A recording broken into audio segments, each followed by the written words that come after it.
Assalamu alaikum students, hope you will be fine and safe in your home. Today we are going to write a paragraph how I spent my Eid. And in this paragraph you all have to write your own experience on that day.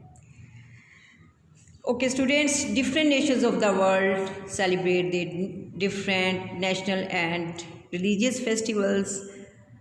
The Muslims of the world also have national and religious festivals to celebrate. One is Eid ul-Fitr and the second is Eid ul-Azha.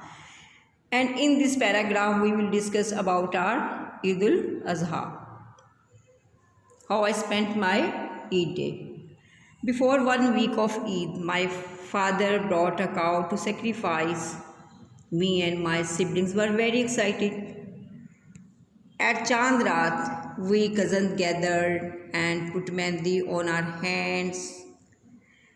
In the morning, I got up early in the morning. I offered my Fajr prayer and went to the kitchen for helping my mother.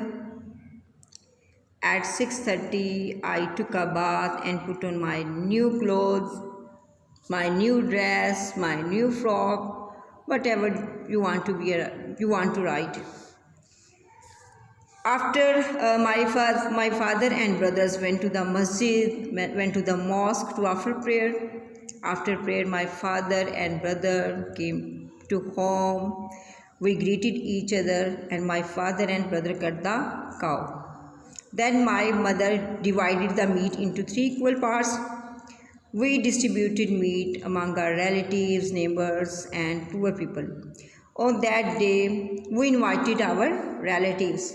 My mother cooked korma. My relatives and my cousins gathered at my home.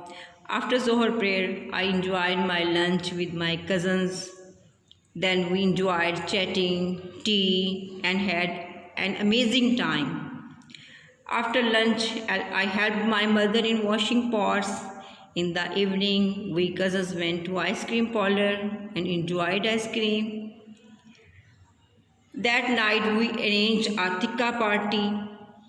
So that day, I was really tired and went to sleep at 10. It was a memorable day for me. The Eid day was a memorable day for me. That is was a memorable day for me. Thank you.